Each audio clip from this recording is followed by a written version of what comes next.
Alright.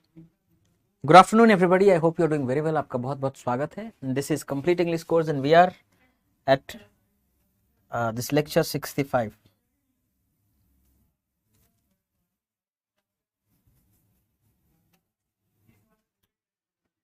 तो adverbial पढ़ना है हमें, और क्योंकि हम वर्ब कंपोनेंट के ऑलमोस्ट सारे फॉर्म पढ़ चुके हैं.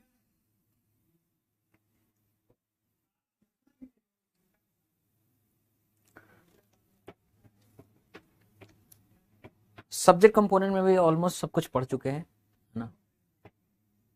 कुछ जो जरूरी बातें आज बताएंगे इन दोनों से संबंधित. कॉम्प्लीमेंट और ऑब्जेक्ट के बारे में पहले ही पढ़े हैं.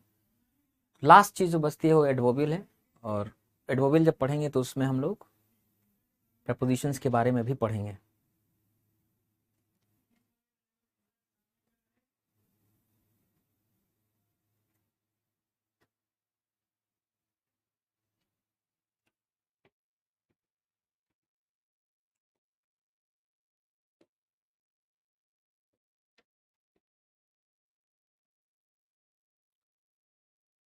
तो इंग्लिश में तो यही चीजें हैं. सब्जेक्ट है, वर्ब है, ऑब्जेक्ट है, कॉम्प्लीमेंट है और एडवर्बियल है.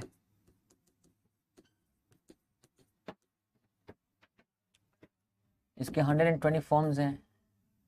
इसको पढ़ चुके हैं, इसको पढ़ चुके हैं, ऑलमोस्ट इसको भी पढ़ चुके हैं, इसको भी ऑलमोस्ट पढ़ ही चुके हैं. कुछ चीजें जो हैं डिस्कस करनी है बाकी रहती हैं. जैसे एक चीज देखिए, जैसे आप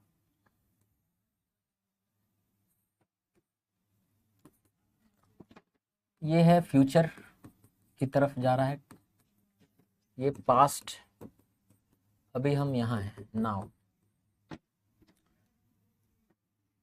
तो जब आप अभी से पीछे कोई एक्शन होता है ना, यहाँ से पीछे किसी समय बिंदु पर कोई एक्शन हुआ, तो वो कहते हैं आप पास्ट इंडेफिनिट टेंस.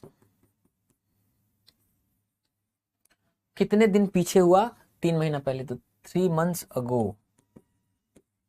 7 दिन पहले तो 7 days अगो. 2 साल पहले तो 2 years अगो. लेकिन अगर आज से एक बार पीछे गए और कोई आज से पीछे का समय बिंदु और उसके पीछे की कोई घटना हो ना, रेफरेंस उसके और पीछे का हो, तो यहाँ एक्चुअली ये एक्शन पास्ट परफेक्ट का होता है. क्यों पास्ट परफेक्ट का होता है?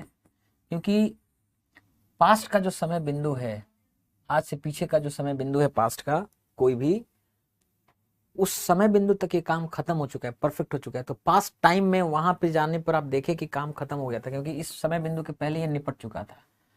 तो वहां पे आप जो है ना बिफोर का इस्तेमाल करते हैं नॉर्मली.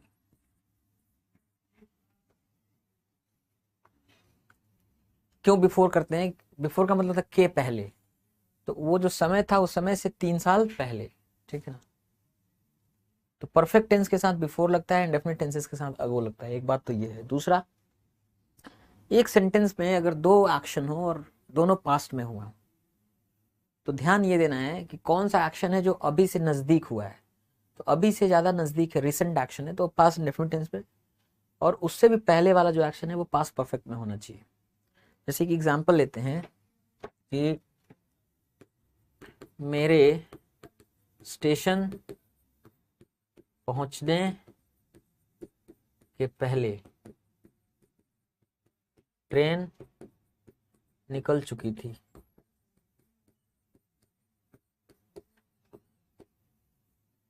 मेरे स्टेशन पहुंचने के पहले ट्रेन निकल चुकी थी.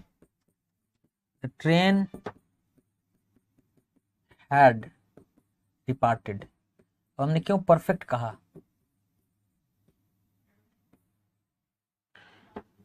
क्योंकि यहाँ 2 एक्शन हो रहा है. एक तो मेरा स्टेशन पहुंचना, वो भी पास्ट में ही हो रहा है, और ट्रेन का निकलना वो भी पास्ट में हो रहा है.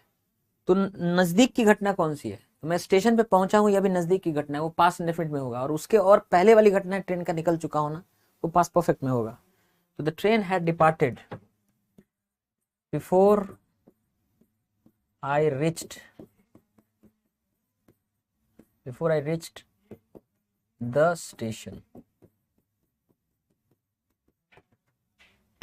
तो इसमें देखिए पास्ट के दो एक्शंस हैं, एक स्टेशन पहुंचना और एक ट्रेन का निकल चुका होना।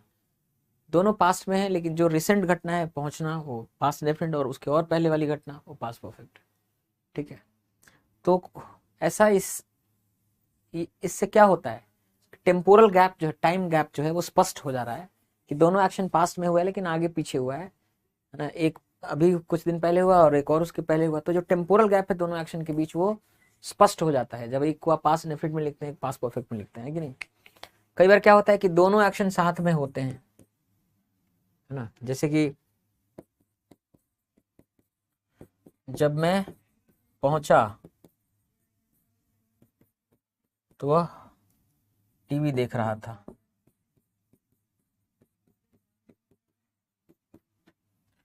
अब देखिए मेरा पहुंचना और उसका टीवी देखना दोनों साथ में हो रहा है। जब दोनों साथ में हो रहे हो तो फिर उसमें इस तरह का नहीं कि टेम्पोरल गैप दिखाने के लिए एक इंडेफिनिट एक परफेक्ट। व्हेन आई रिच्ड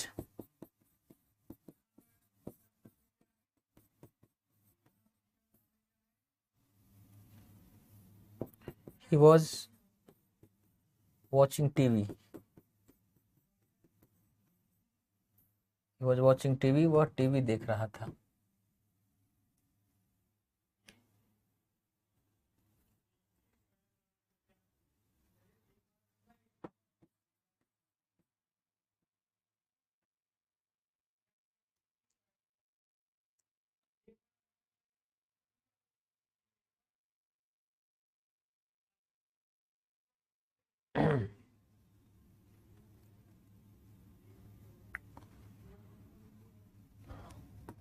उसने सोचा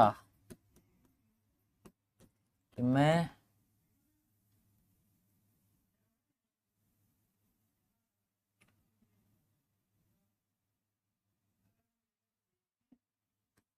नाश्ता कर चुका हूं।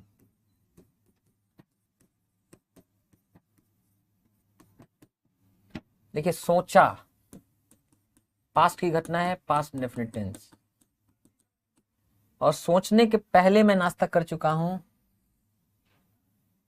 ये वो सोच रहा है ना,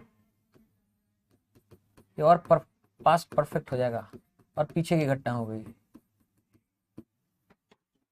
टाइमलाइन पर देखें तो ये फ्यूचर है, ये पास्ट है, हम यहाँ हैं। उसने सोचा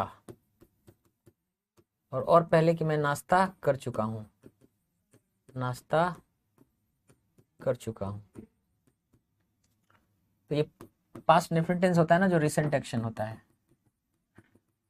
और उसके और पीछे जो होता है वो पास्ट परफेक्ट होता है।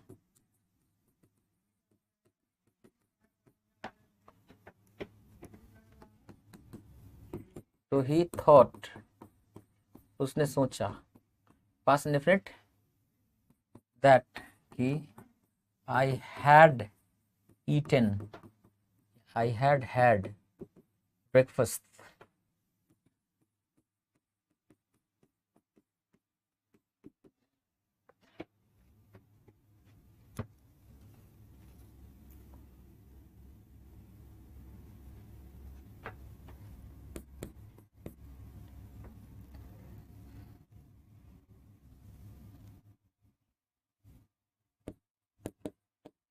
मेरे जन्म के पहले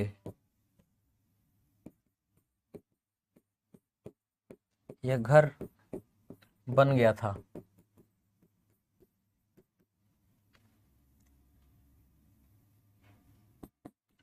this house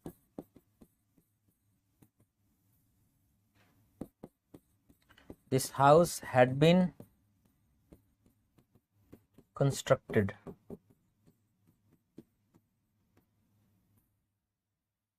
perfect tense before I was born, past indefinite tense passive voice। मेरे जन्म के पहले घर बन गया था। This house had been constructed before I was born।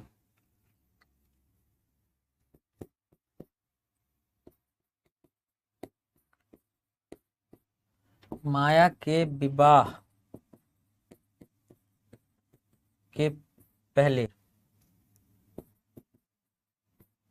Ravi घर खरीद चुका था।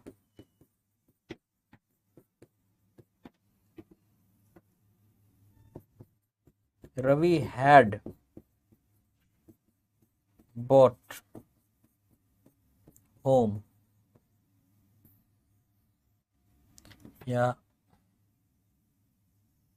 the house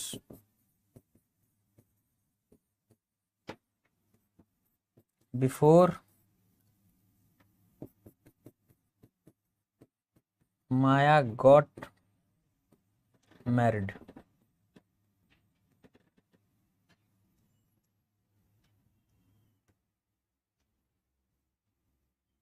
एक चीज और बताया था हमने, उस पर भी ध्यान आकर्षित करना चाहूंगा आपका।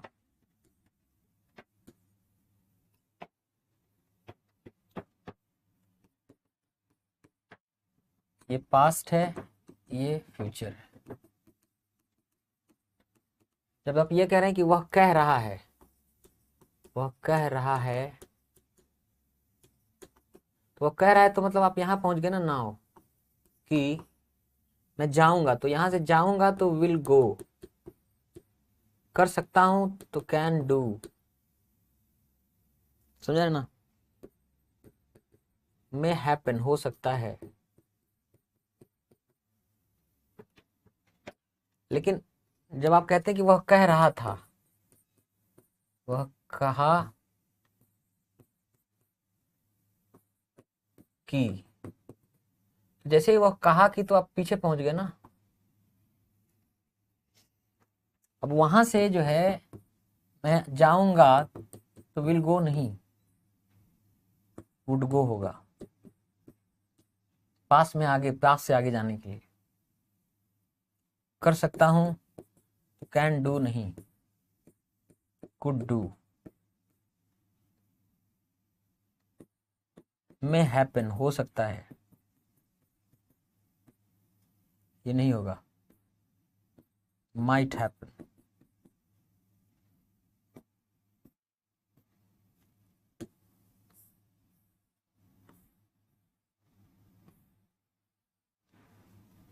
समझ में आ रहा ना?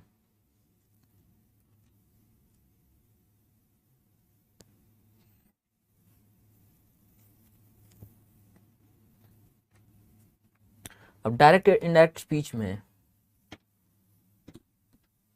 जैसे आप कहते हैं ही सेड, उसने कहा, आई विल नॉट गो, कि मैं नहीं जाऊंगा।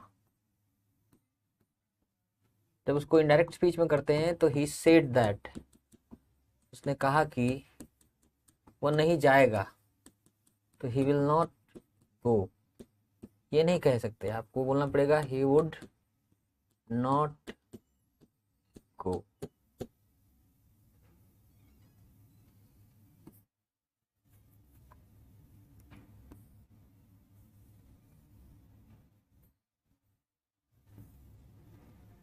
है ना?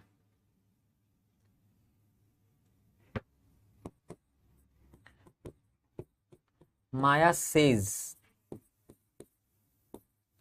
आई can do it today. Maya कह रही है कि वो कर सक, मैं इसे आज कर सकती हूँ। इसको इनडायरेक्ट स्पीच में बोलें अगर आप, तो माया सेज, माया कह रही है, दैट शी कैन डू, कि वो कर सकती है इसको आज। लेकिन अगर यही होता,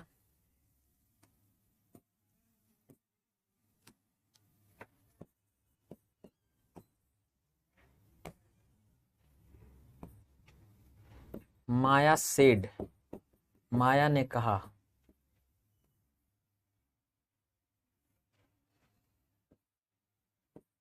माया said I can do it now, इसे मैं अभी कर सकती हूँ। तो आप क्या लिखते? इनडायरेक्ट स्पीच में क्या लिखते? अब ये सेड हो गया है, तो माया सेड, माया ने कहा, माया ने कहा पीछे पहुंच गया ना, वहां से आगे जाने के मैं कर सकता हूँ या कर सकती हूँ, तो कहा दैट शी कैन नहीं होगा अब,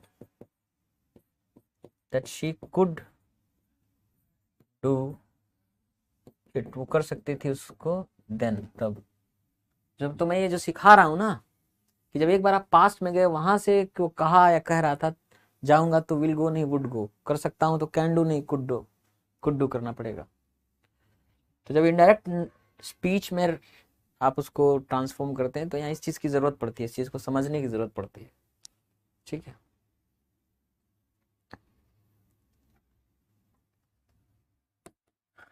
है ना। मोहन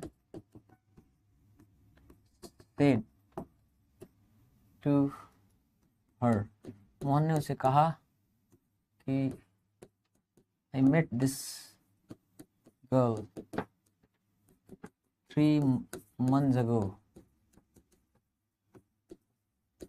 बात समझिए, आज से मान लीजिए कुछ दिन पहले की बात है कि मोहन कह रहा है हर उस लड़की से, कोई लड़की है उससे करिए कि आई मेट दिस गर्ल, कि मैं इस लड़की से मिली, किसी लड़की से कह रहा है वो, ये कोई दूसरी लड़की है, उस लड़की से कह रहा है कि आई मेट दिस गर्ल, इस लड़की से मैं मिला 3 months ago, 3 महीने पहले।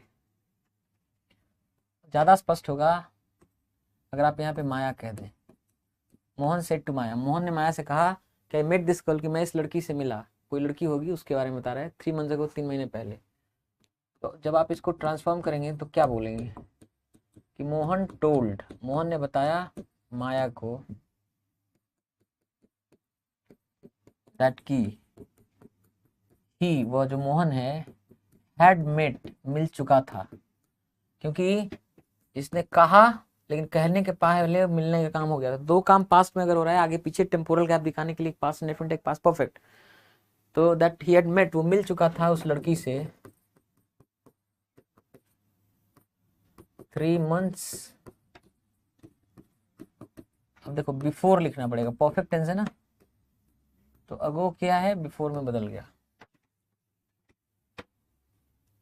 अभी बताया था अभी पीछे आपको कि एगो इंडेफिनिट टेंस के साथ, बिफोर परफेक्ट टेंस के साथ, है ना।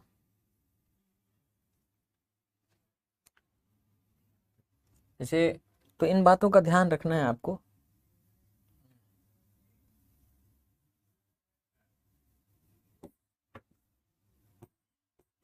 if I meet him, I will convey your message, अगर मैं उससे मिलूंगा तो उसको आपका मैसेज कन्वे कर दूंगा। ठीक है,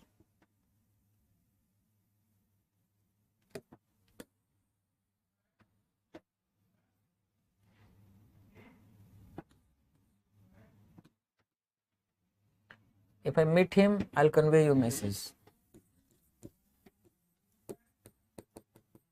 said रवि, रवि ने कहा यदि मैं उनसे मिलूंगा तो आपका संदेश पहुंचा दूंगा।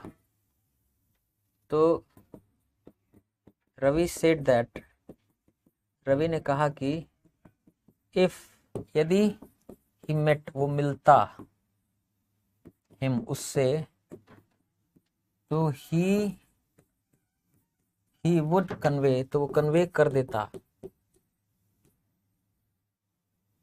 माई मैसेज, मेरे मैसेज को।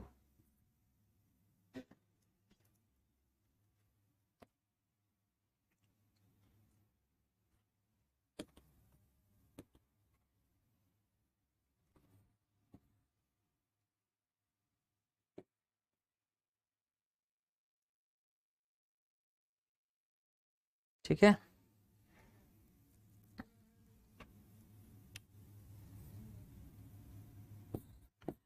आई मस्ट गो, मुझे जाना होगा, ही सेड, उसने कहा। अगर ये लिखा होता कि आई हैव टू गो या I have got to go,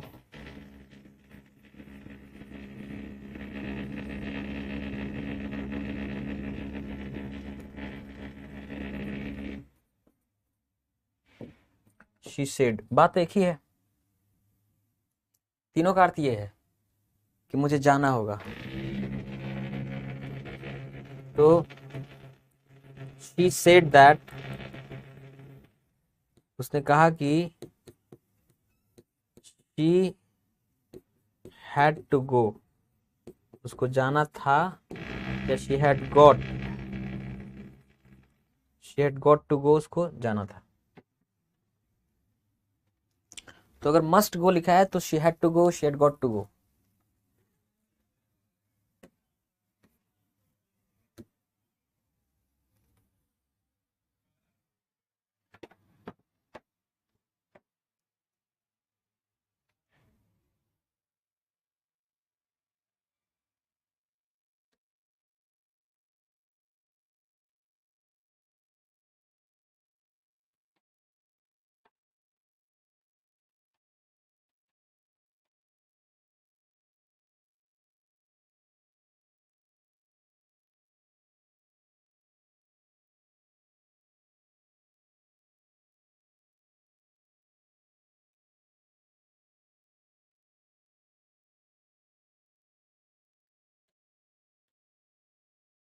तो अर्थ भाव से सब काम चलेगा।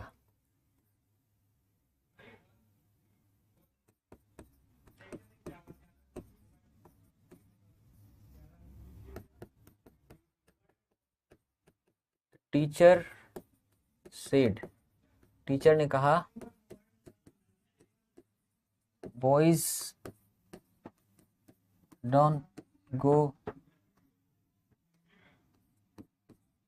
To that side.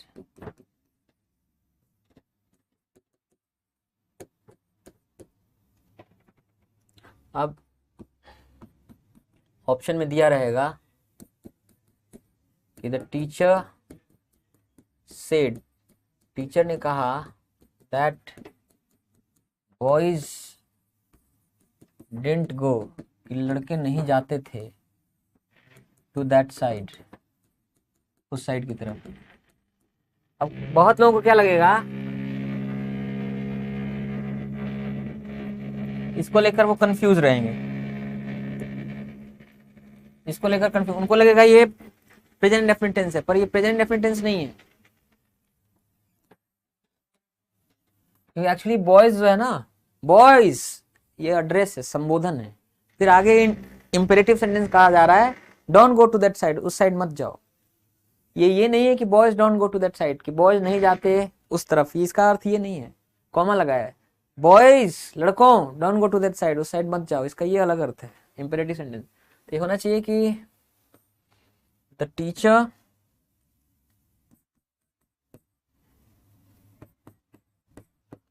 the teacher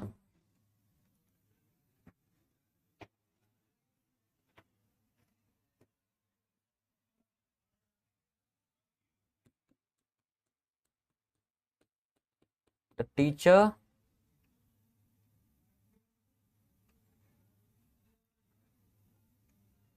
told the boys, उन्होंने लड़कों को कहा not to go to that side, उस साइड न जाने के लिए।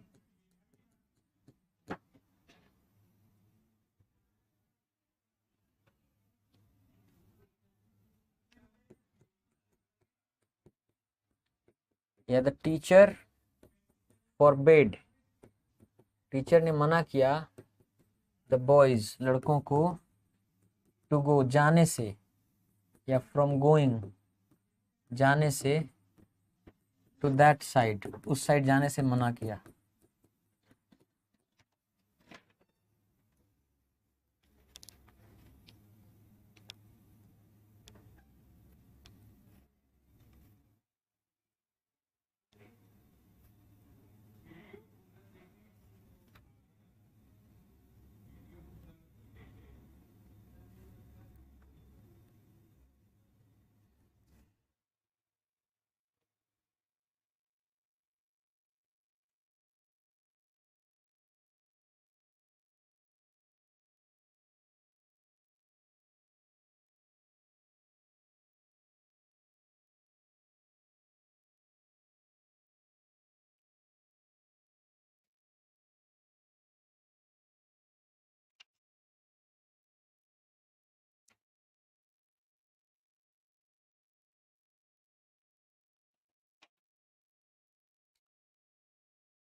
तो जो आदमी ध्यान से नहीं पढ़ेगा वो उसको गलत तरीके से समझ सकता है, कर सकता है ना। तो it's very important to be careful while doing questions.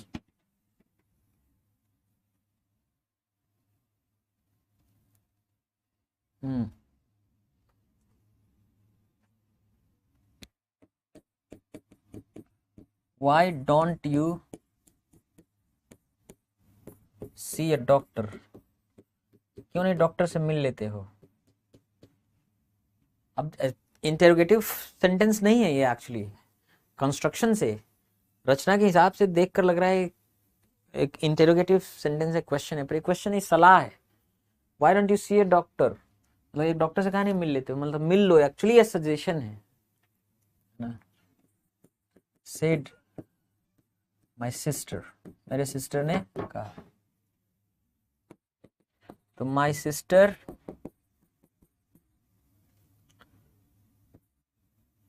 Advised me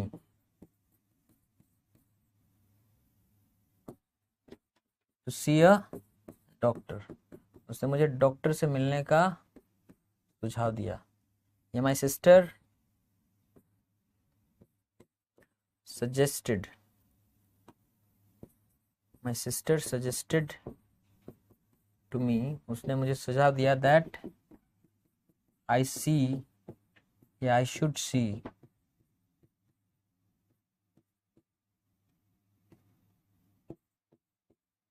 I should see a doctor, मुझे किसी डॉक्टर से मिल लेना चाहिए।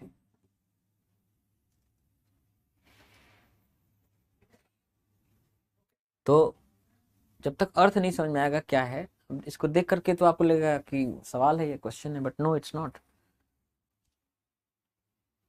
है ना।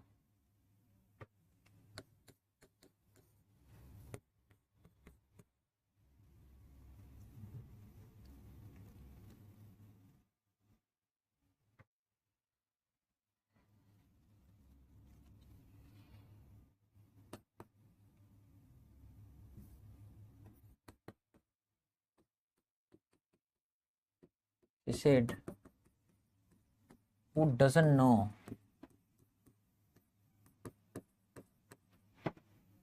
this?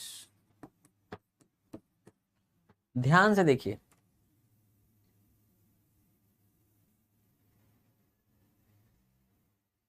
क्वेश्चन नहीं है, अंत में एक्सक्लेमेशन मार्क लगा हुआ है।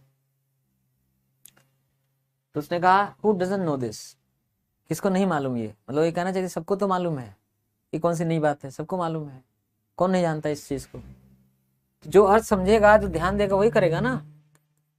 तो ये नहीं कि शी आस्क्ड, उसने पूछा, हु डिडंट नो, कौन नहीं जानता था, दैट, ये ऑप्शन में रहेगा पर ये सही नहीं है, ठीक है, सही होगा she said that, उसने कहा कि everybody knew that, कि हर आदमी वो चीज जानता था।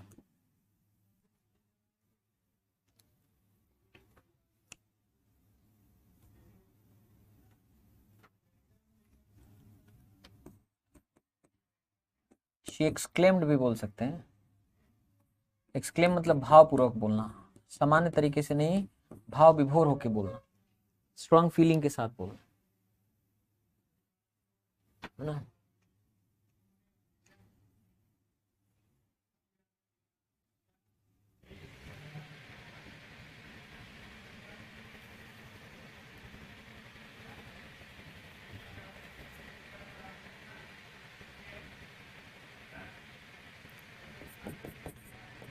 He asked me,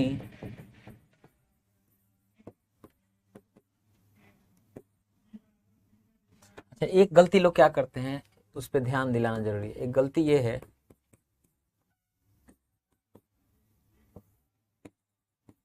Maya said, मैंने कहा,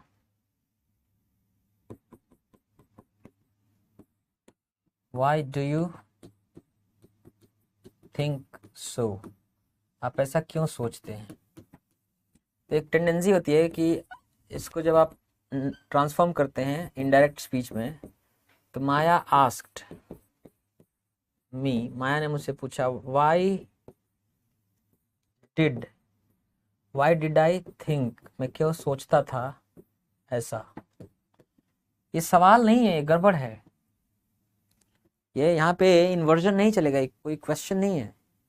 सबऑर्डिनेट क्लॉजेज जो लिखे जाते हैं वो सब्जेक्ट ऑब्जेक्ट कॉम्प्लीमेंट वोवेल किसी का काम कर रहा होता है, उसमें इन्वर्जन नहीं होता है। आपको लिखना पड़ेगा कि वाई आई थॉट, क्यों मैं सोचता था, सो ये होना चाहिए।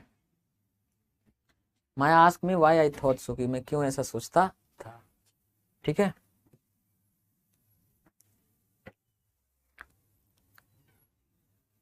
तो इस एक गलती तो ये होती है।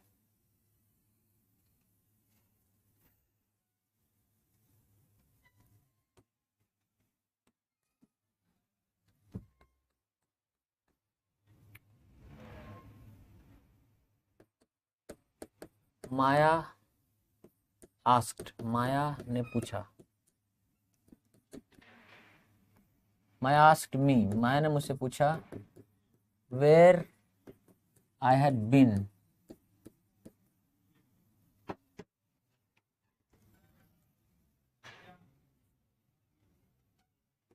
द डे बिफोर,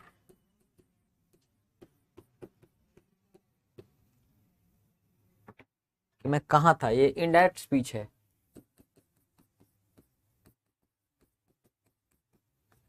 अब इसको अगर डायरेक्ट स्पीच करना है, आपके पास ऑप्शन हैं।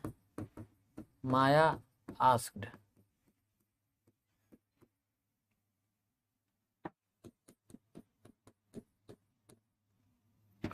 वेयर वर यू यस्टरडे, कल तुम कहाँ थे।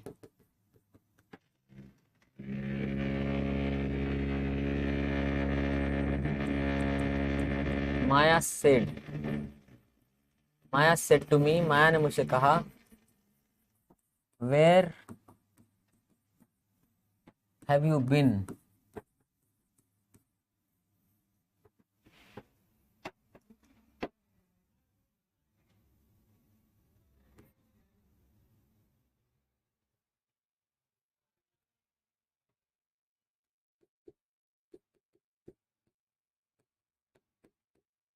जो लोग नियम सीखते हैं ना, उनको क्या है, उनको सिखाया जाता है कि पास्ट इंडेफिनिट टेंस जो है वो पास्ट परफेक्ट टेंस में बदल जाता है। उनको प्रेजेंट परफेक्ट टेंस भी पास्ट परफेक्ट टेंस में बदल जाता है, दोनों सिखाया जाता है। तो वो कंफ्यूज होते हैं कि डायरेक्ट स्पीच में तो पास्ट इंडेफिनिट टेंस है, ये भी बदल सकता था पास्ट परफेक्ट में, और ये प्रेजेंट परफेक्ट टेंस है, ये भी पास्ट परफेक्ट में बदल सकता था, दोनों हो जाएगा क्या। पर जो लोग अंग्रेजी आती है, जिन्होंने ठीक से पढ़ा है, मैंने पढ़ाया है, उनको मालूम है। अभी भी मैं चर्चा कर भी रहा था, और आगे अभी एडवर्बियल में हम लोग चर्चा करेंगे भी। यस्टरडे का मतलब क्या होता है, कल, मतलब आज से पीछे जा रहे हैं। तो जैसे ही आप आज से पीछे गए और वहां एक्शन हुआ तो पास्ट इंडेफिनिट टेंस। यस्टरडे मतलब आज का पीछे, आज से पहले, तो आज से पीछे गए वहां एक्शन हुआ तो पास्ट इंडेफिनिट टेंस। यस्टरडे के साथ पास्ट इंडेफिनिट टेंस आता है। आगे हम एडवर्बियल में भी ये चीज पढ़ेंगे। तो जब आप प्रेजेंट परफेक्ट बोल रहे हैं वहां यस्टरडे लग ही नहीं सकता, इसलिए ये हो ही नहीं सकता है।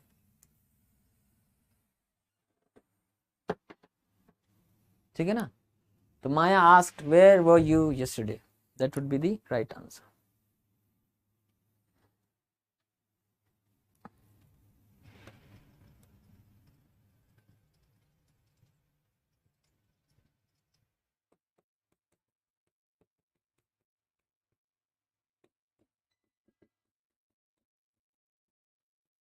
When it happened,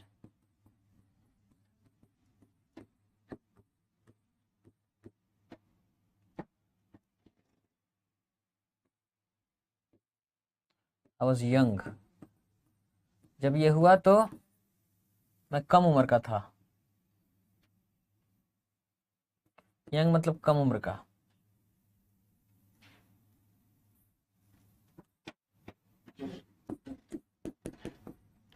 Said my friend, मेरे फ्रेंड ने कहा।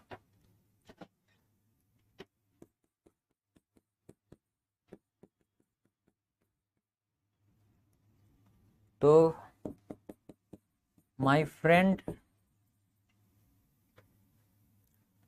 सेड, मेरे फ्रेंड ने कहा दैट व्हेन इट हैपेंड, कि जब वो चूज हुआ, he was young, वह यंग था।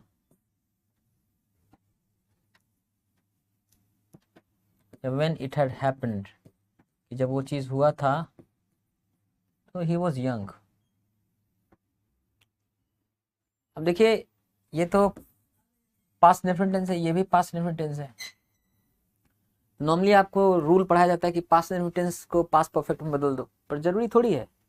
जहाँ पे मीनिंग क्लियर हो जाएगा, हाँ, टेम्पोरल गैप दिखाने की जरूरत नहीं है,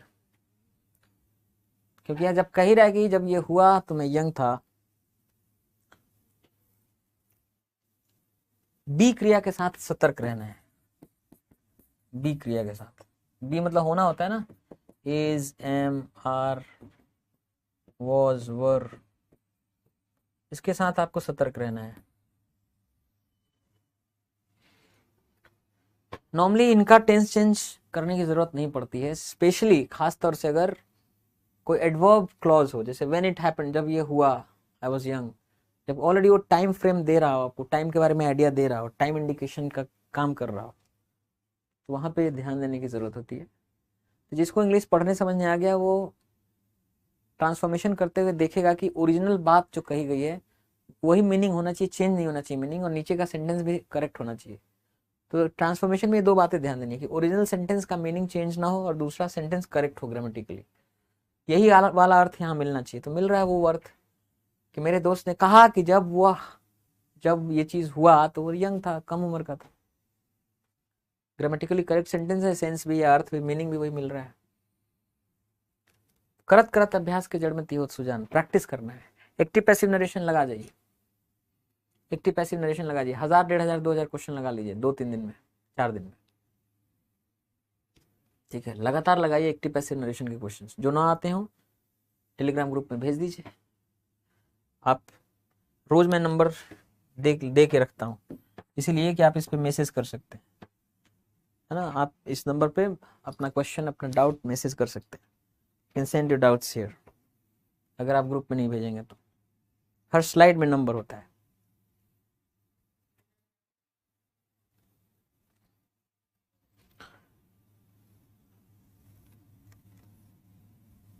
चलिए अब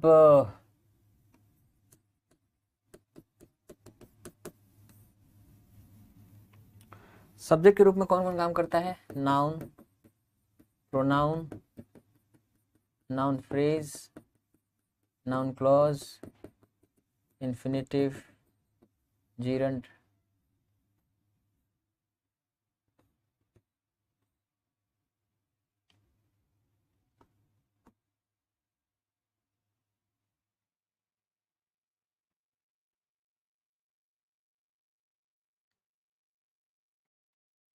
मैंने समझाया है कि जब नाउन क्लॉज होता है ना, नॉर्मली सिंगुलर होता है, पर कभी कभी हमने ये भी बताया कि प्लुरल भी हो सकता है। जैसे what we needed at that time, was भी हो सकता है, वर भी हो सकता है। वर,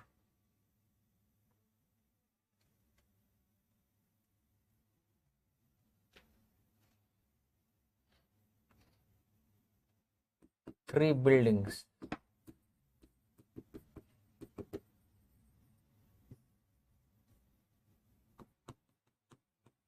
three buildings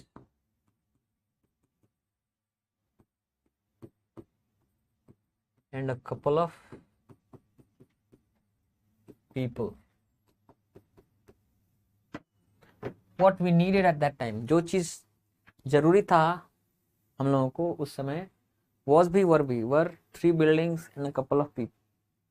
कभी कभी ये प्लुरल हो सकता है ये नाउन क्लॉज, और कभी कभी प्लुरल हो सकता है। स्पेशली खास तौर से अगर क्या हो, ये नॉन क्लोज कुछ ज्यादा लंबा हो, वॉट एकदम पीछे पड़ जाए, बहुत लंबा हो जाए अगर ये, जैसे क्या गलती होती है नॉर्मली, किस तरह के एरर्स होते हैं समझना पड़ता है। जैसे मान लीजिए आपने लिखा I have an urgent work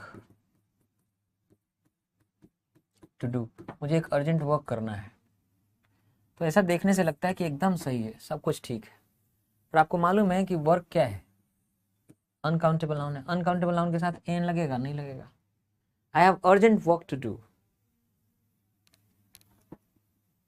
तो कोई अगर अनकाउंटेबल नाउन है उसके साथ आप ए कैसे लगा सकते हो, एन कैसे लगा सकते हो? नहीं लगा सकते। लेकिन अनकाउंटेबल नाउन का काउंटेबल यूनिट है, उसके साथ लगा सकते हैं। तो आप ये नहीं बोल सकते कि अ वर्क, लेकिन ये तो बोल सकते हैं ना, अ पीस ऑफ वर्क, क्योंकि पीस तो काउंटेबल नाउन है। या आप बोल सकते हैं अ टास्क, या आप बोल सकते हैं अ जॉब, क्योंकि टास्क और जॉब क्या है, काउंटेबल नाउन्स है।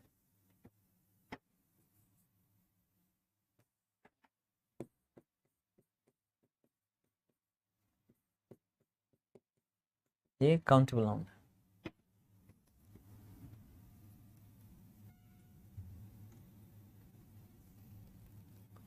जैसे आप अगर बोलें एन एकोमोडेशन, एकोमोडेशन की स्पेलिंग देखिए, CCEM,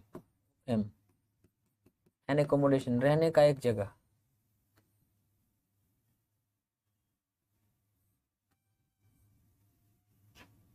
आप गलत है एकोमोडेशन के पहले, क्योंकि ये अनकाउंटेबल नाउन है।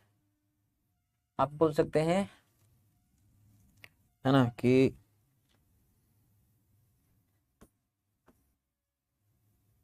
अ room, a flat,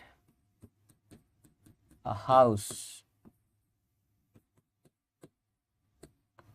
a place to live in, रहने के लिए जगह। उस तरह से अब पोएट्री तो नहीं लिख सकते आप, क्योंकि पोएट्री क्या है, अनकाउंटेबल नाउन है। लेकिन आप अ पोएम लिख सकते हैं, या अ पीस ऑफ पोएट्री लिख सकते हैं।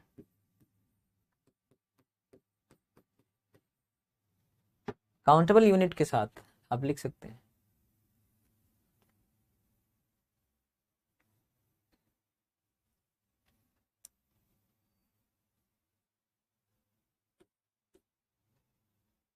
और travelling,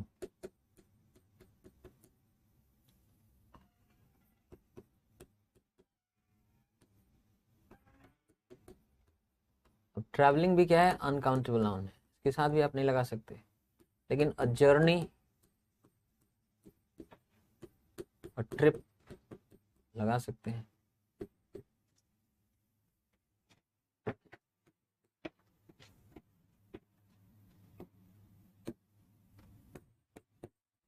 a money, money uncountable noun है, नहीं लिख सकते। लेकिन आप ये तो लिख सकते हैं, अ नोट, अ कॉइन, है ना। अ म्यूजिक नहीं लिख सकते, म्यूजिक अनकाउंटेबल नाउन है। लेकिन अ सॉन्ग लिख सकते हैं आप, अ पीस ऑफ म्यूजिक लिख सकते हैं आप।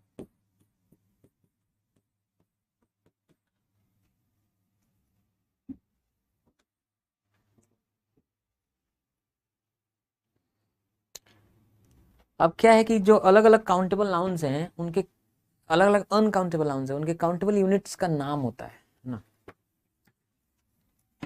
जैसे मान लीजिए लिखा है अ सोप, गड़बड़ है, सोप अनकाउंटेबल नाउन है। तो आप लिख सकते हैं, पीस तो सबके साथ लिख सकते हैं, पीस तो कॉमन है, अ पीस ऑफ सोप सही है।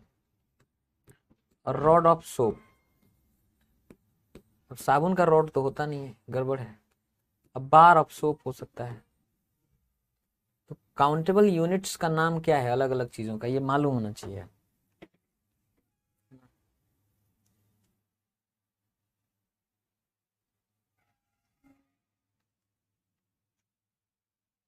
इसे लिखा है कि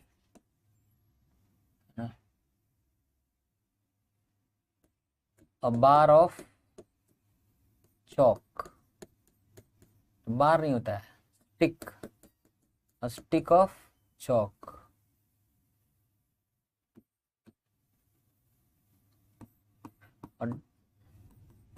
not a dash of truth. तो यहाँ क्या भरेंगे आप, not a grain of truth, एक बूंद सत्य नहीं,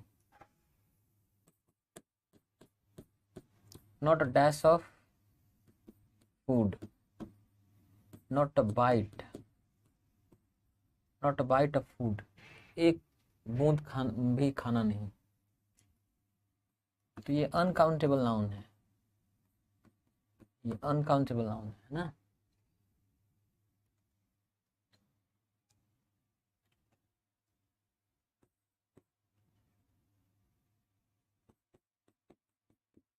एन आइटम ऑफ ज्वेलरी, ये सही है। लेकिन अगर आप बोलते हैं अ ज्वेलरी तो गड़बड़ हो जाएगा, क्योंकि ज्वेलरी क्या है, अनकाउंटेबल नाउन है। अनकाउंटेबल नाउन के साथ ए कैसे आएगा।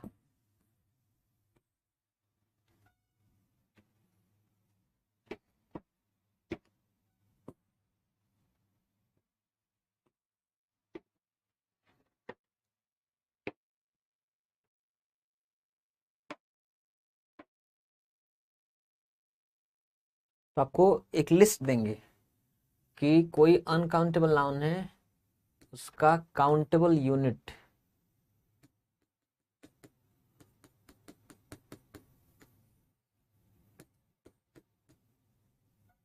इसकी एक लिस्ट देंगे हम आपको, ठीक है, सीखना है आपको।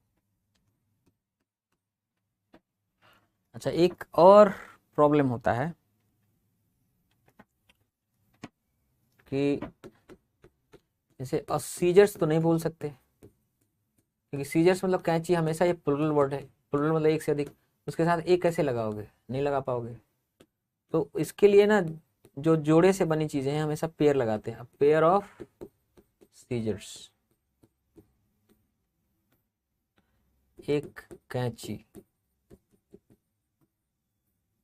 आपको बोलना है अगर दो कैंची,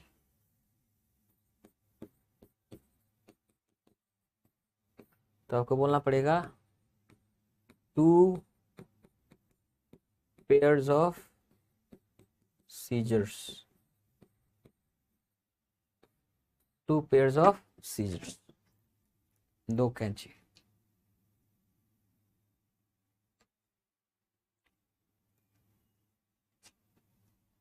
आपको बोलना है अगर एक jeans,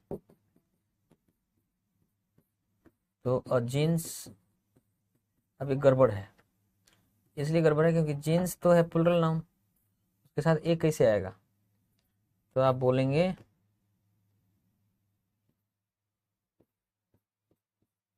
a pair of jeans,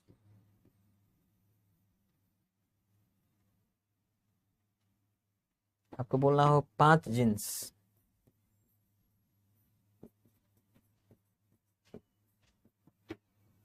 तो आप 5 जीन्स नहीं बोलेंगे, आप बोलेंगे 5 pairs of jeans.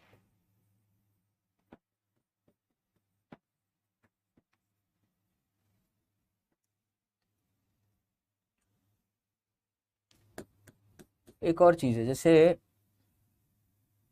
Collective nouns होते हैं, अलग अलग चीजों के कलेक्टिव नाउन्स का अलग अलग नाम होता है। जैसे आप बोलते हैं ना हर्ड, हर्ड ऑफ कैटल, मवेशियों का झुंड। अब अगर आप लिख दें फ्लॉक, गड़बड़ हो जाएगा, या आप लिख दें फ्लीट, है है ना। तो पैक गड़बड़ हो जाएगा ना। तो अलग अलग चीजों का ये लिखा हो, हर्ड ऑफ हॉर्सेस, हर्ड नहीं होगा।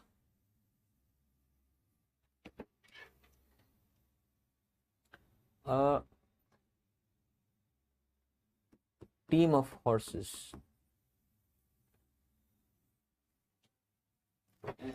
अगर मिल के काम कर रहे हैं, कोई गाड़ी वाड़ी खींच रहे हैं तो, लेकिन हर्ड लगा सकते हैं अगर चरा रहे हो हॉर्सेस को।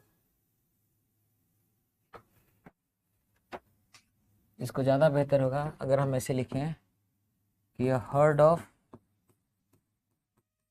हॉर्सेस वर वॉज, दोनों हो सकता है। हर्ड ऑफ हॉर्सेस इसका मतलब घोड़ों के झुंड, ढेर सारे घोड़े अगर प्लुरल लेते हैं तो वर, घोड़ों का एक झुंड, हर्ड पे विशेष फोकस करते हैं, एक झुंड था तो वॉज, दोनों हो सकता है। वॉज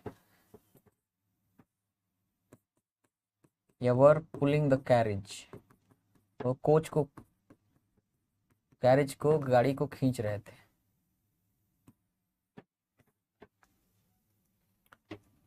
तो गड़बड़ है, ये हर्ड नहीं होगा, क्या होगा, टीम होगा, टीम ऑफ फोर्सेस। तो कलेक्टिव नाउन्स जो है ना, ये जानना जरूरी है, कलेक्टिव नाउन्स, है ना। इसे मान लीजिए लिखा है ट्रूप ऑफ सिंगर्स, गायकों का एक दल। तो गायकों के दल को ट्रूप नहीं बोलते हैं, क्या बोलते हैं, choir, a choir of singers, a flock of buses या शिप्स, जहाज या प्लेन्स, कार्स। फ्लॉक नहीं होता है, क्या होता है, fleet, a fleet of buses, ships, planes, cars.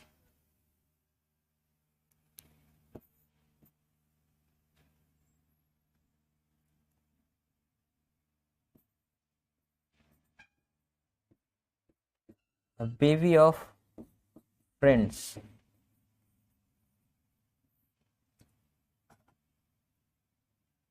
a group of friends, group तो सबके लिए कॉमन है, ग्रुप सबका हो सकता है। अब बेबी किसका होता है, बेबी लड़कियों के झुंड को, बेबी ऑफ गर्ल्स, लड़कियों के झुंड को बेबी बोलते हैं।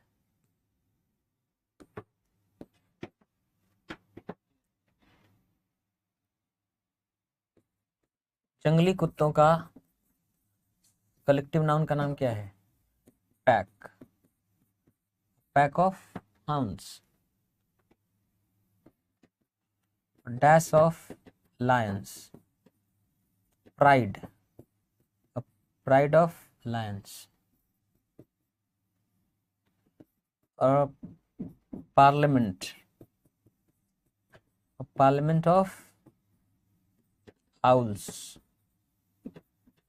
उल्लुओं का झुंड, उसको पार्लियामेंट बोलते हैं।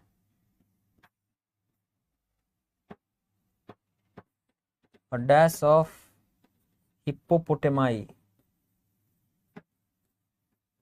हिप्पोपोटेमसेस या हिप्पोपोटेमाई का ब्लोट, ब्लोट ऑफ हिप्पोपोटेमाई। तो अलग अलग चीजों का जो कलेक्टिव नाउन होता है वो आना चाहिए आपको।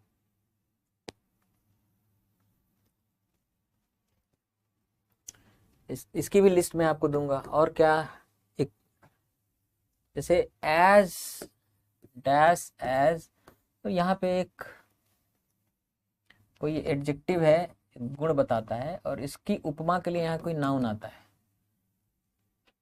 और ये ईडियम, इडियोमेटिक नेचर का होता है, मतलब कि जो लिखा होता है उसका वास्तविक अर्थ, लिखी हुई चीजों के बहुत, जैसे आपको लिखना है बहुत लंबा,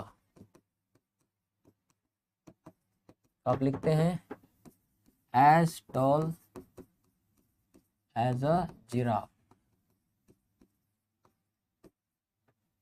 तो इसका मतलब ये नहीं है कि जितना जिराफ होता है उतना लंबा, इसका मतलब होता है बहुत लंबा। तो जो इसका असली मतलब है वो है बहुत लंबा, लेकिन इसका जो शाब्दिक अर्थ है, लिटरल मीनिंग है, क्या है? इतना लंबा जितना कि जिराफ। तो ऐसा कोई भी इंग्लिश में लिखी हुई चीज जिसका असली मतलब लिखे हुए शब्दों के मतलब से अलग होता है, उसको हम इडियम बोलते हैं। तो ये इडियमेटिक नेचर के होते हैं, इनको सीखना पड़ता है। इसमें कुछ अपने से रख नहीं सकते, जैसे जिराफ के जगह कैमल कर दें, as tall as a camel, बहुत लंबा, गलत हो जाएगा। तो इसकी भी लिस्ट होती है, और इडियमेटिक नेचर के होते हैं, फिक्स्ड होते हैं, इनको आपको सीखना पड़ेगा।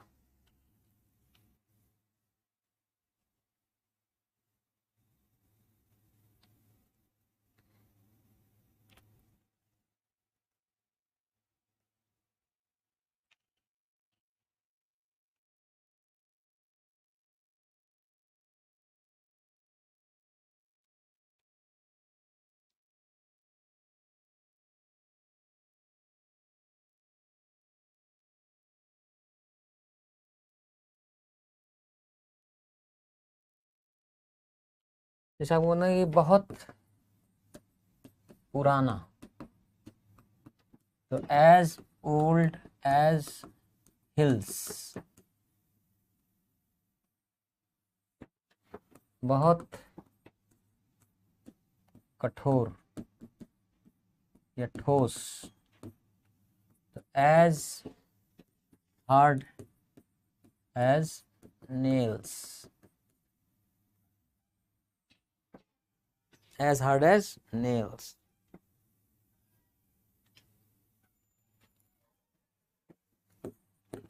बहुत शांत मिजाज, as cool as a cucumber।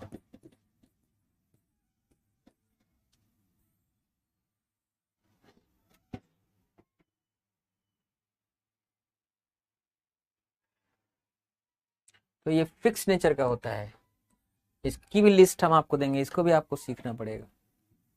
Do you understand this?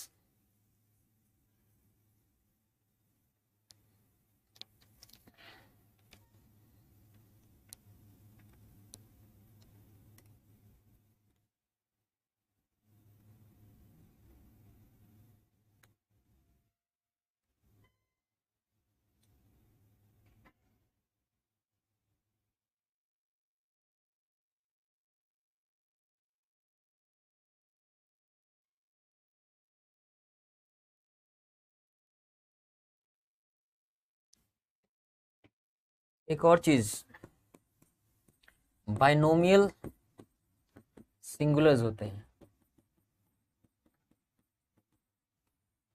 देखने में लगते हैं प्लूरल, दो चीजों से एंड से जुड़ के बने होते हैं, और होते हैं सिंगुलर। जैसे कानून व्यवस्था, लॉ एंड ऑर्डर, इज होगा, आर नहीं होगा, देखने में लगता है कि प्लूरल है। तो लॉ एंड ऑर्डर एक सिंगुलर चीज है। जैसे bread and butter,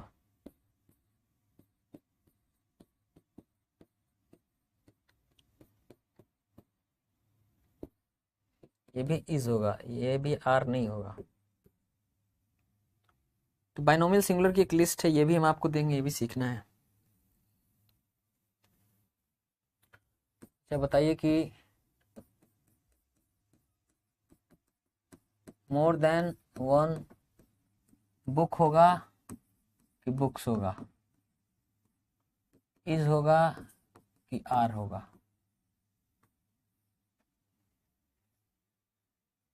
more than one countable singular noun होगा और इज होगा। लेकिन अगर यही हो मोर बुक्स या more book, more books than one, is होगा कि आर होगा? मोर बुक्स देन वन, अर्थ दोनों का सेम है, यहाँ भी अर्थ है कि एक से ज़्यादा किताब, यहाँ भी अर्थ है एक से ज़्यादा किताबें, अर्थ दोनों का सेम है पर स्ट्रक्चर अलग है ना, वर्ब का यूसेज अलग है।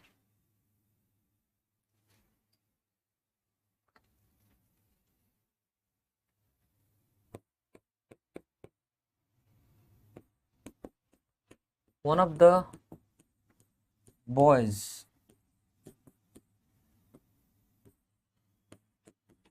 was arrested या who were arrested, क्या होगा? आपको ये समझना है who जो किसके लिए आया है, बॉयज लड़कों के लिए आया है।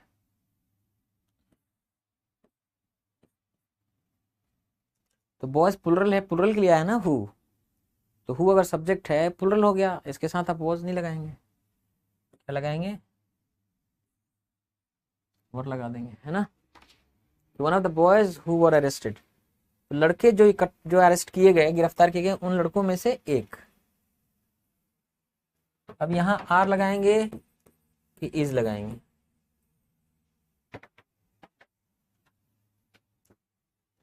इज माई फ्रेंड, उनमें से एक मेरा फ्रेंड है। तो पूरा ये देखिए ना, यहां से यहां तक ये जो नाउन फ्रेज है,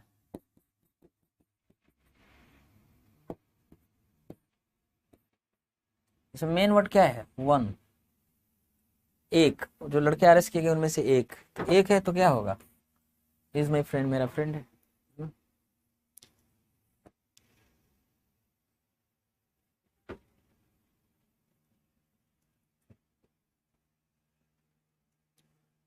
देखिए जो सम होता है,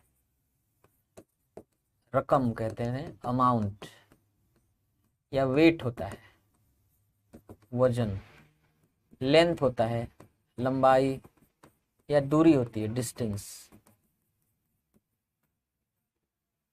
या टाइम पीरियड होता है।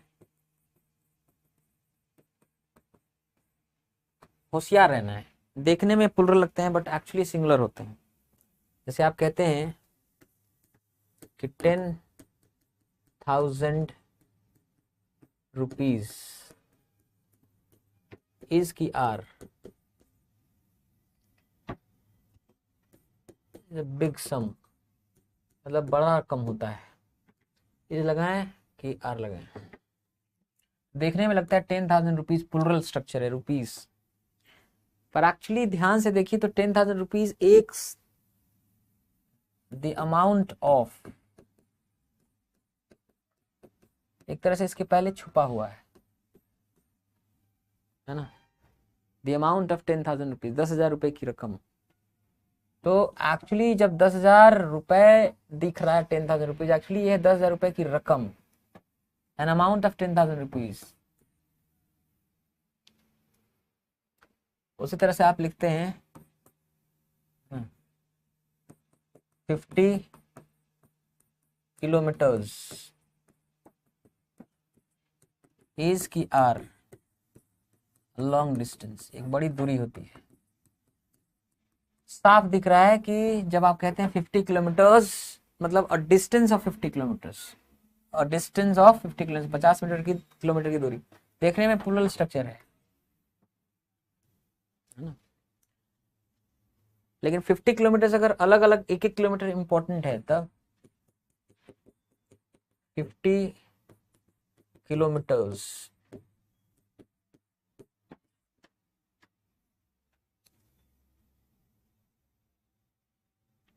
वर भी बोल सकते हैं।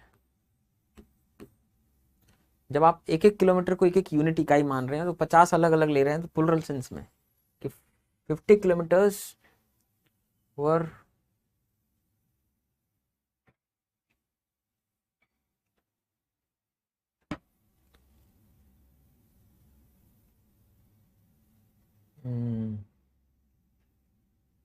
Easy.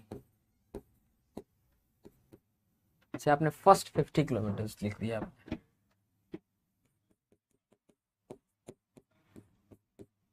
First 50 kilometres were easy. इसमें एक एक किलोमीटर को एक एक, तो ध्यान देना है ना। 10 years is की आर, दोनों हो सकता है।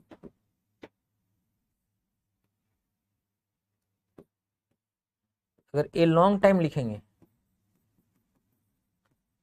तब तो इजी होगा, क्योंकि 10 ईयर्स का मतलब टाइम पीरियड ऑफ 10 ईयर्स, 10 साल की समय अवधि। लेकिन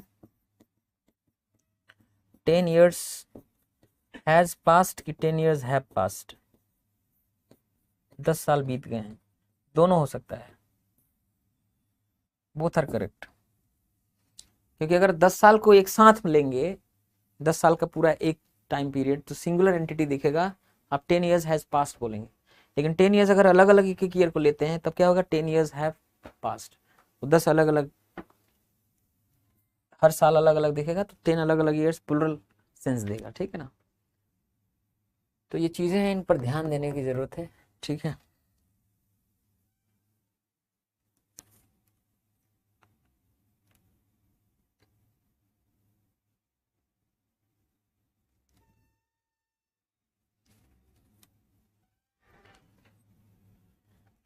जैसे आपको लिखना है देखने योग्य, तो क्या लिखेंगे, वर्थ वॉचिंग। अगर लिखना हो सुनने योग्य, तो आप क्या बोलेंगे, वर्थ लिसनिंग। चाहे तो बीच में हाइफन दे सकते हैं। देखने योग्य फिल्म,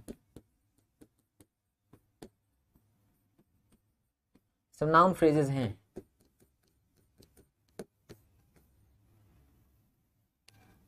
तो अ फिल्म वर्थ वॉचिंग,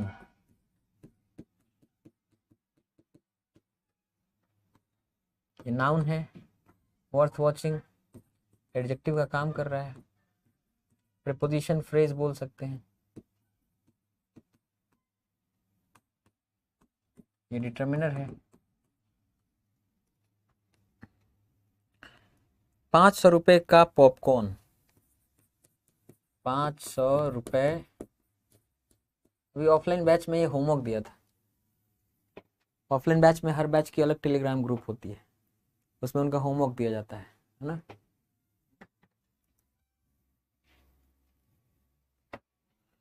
तो 500 रुपए का पॉपकॉर्न,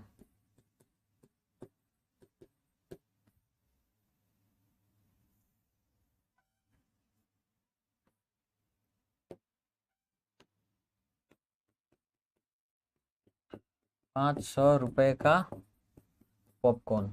अब ये बोलना हो, कैसे बोलेंगे, पॉपकॉर्न। कुछ लोग लिख देंगे अ पॉपकॉर्न, भाई ये अनकाउंटेबल नाउन है, इसके साथ कैसे अ लगेगा, है ना। तो पॉपकॉर्न वर्थ रुपीज, वर्थ कितना रुपीज, 500 रुपीज, वर्थ 500 रुपीज।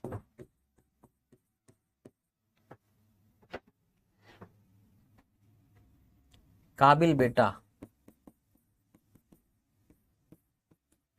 बेटा वर्दी, अच्छा लिखा है वर्दी सन। अब देखो ये गलत हो गया, क्योंकि सन काउंटेबल नाउन है, काउंटेबल नाउन बिना डिटरमिनेट के नहीं आता, अ लगाना पड़ेगा। वर्दी सन, एक काबिल बेटा। तुम इस प्राइज के काबिल नहीं हो, तुम इस पुरस्कार। अच्छा एक बताइए, अवार्ड और रिवॉर्ड में फर्क क्या है। रिवॉर्ड होता है इनाम, अवार्ड होता है सम्मान। अर्जुन पुरस्कार क्या है, अर्जुन पुरस्कार अवार्ड है। 500 रुपया मिलेगा आपको, कुछ काम करेंगे, वो आपका रिवॉर्ड है, इनाम है ना। तो आपको रिवॉर्ड तब मिलता है जब कुछ करते हैं, उसके एवज में आपको रिवॉर्ड मिलता है। अवार्ड तो आप कुछ अच्छे आदमी हैं इसलिए भी अवार्ड मिल सकता है आपको। ठीक है ना, तुम इस पुरस्कार के लायक नहीं हो,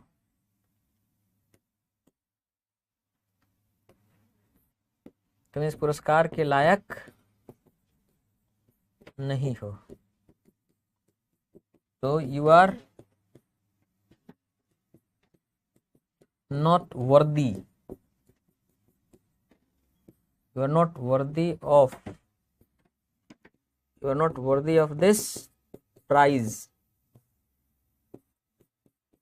प्राइज, कुछ लोग लिख देते हैं प्राइस, प्राइस मतलब क्या होता है, कीमत, कोई सामान्य काम, कोई सामान जो बिकता है उसका मूल्य, है ना, प्राइस मत लिख दीजिए, तुम इस पुरस्कार के लायक नहीं हो।